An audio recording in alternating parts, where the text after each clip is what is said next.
Ngayong gabi, pupunta tayo dun sa Hood, Prince of R&B, Chris Lawrence, no? So, makakatambahin natin siya doon at makakwentuhan natin siya, mga tropa. At ayun na nga, no? At sinamahan natin siya dito para gawa yung kanyang microphone. So, kasama natin sa Curse Box, makikita mo dyan. At ito ang paradise ng mga musical instruments.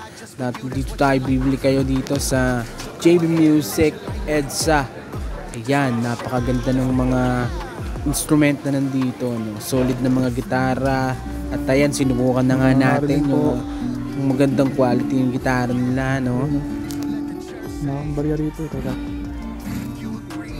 Nakakambarya.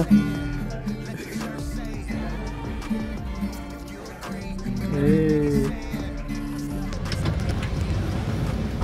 Yun. Ayun, nag-overtime pa sila, no? 1 hour, bro. Walang 6:30. At pagkatapos nun, punta tayo doon sa Hood ni Chris, no? So, doon tayo makakapagkwentuhan at kung ano-anong mga bagay, mga trabaho. Ayan, sound trip namin yung mga pyesa, yung mga pwede natin ilabas soon. So, abang-abang lang ngayon mga tropa, no?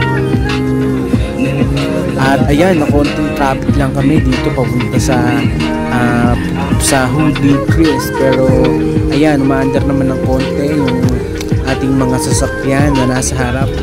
Pero ayan, sound trip muna kami dito niyan. At makita nyo naman, sobrang ganda ng mga aapangan natin dito sa mga ilalabas ng mga music. At mga paboritong bago na ating ilalabas, may init pa. At pagdating nga namin dito sa kanyang Hood, at kita mo naman sinalubong kami ng dalawang makulit na aso, no? At yan, na sobrang harot talaga niyan, dalawang yan. At tuwing pupunta kami dito, talagang lagi silang nagkaharot, nakikipaglaro talaga sila kasi siguro naamoy nila yung aso ko, o kaya naamoy nila ako. Bait sila lang.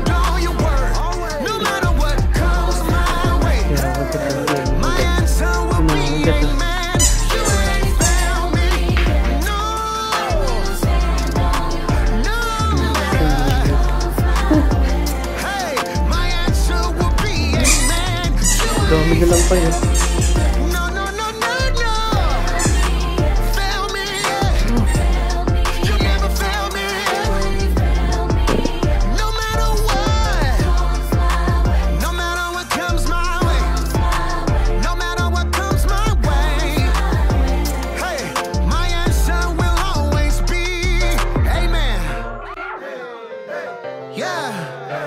Let the church say amen. Y'all ready? This gonna be the year. Break every cycle. Let me testify right hand on the Bible. Hayang mapalayain ka para sa ating dalawa. Isang tabi muna ang mga luha nating nadarama. Go ahead and let your light work. Just let it shine.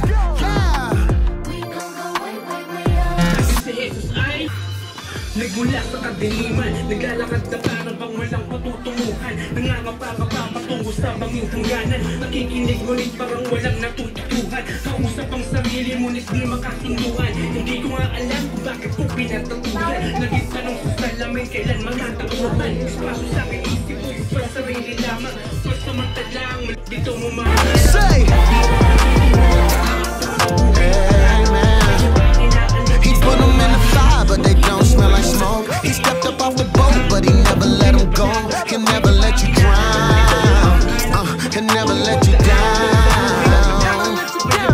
1 time if he saved you, 2 times if he blessed you, 3 cause you alive.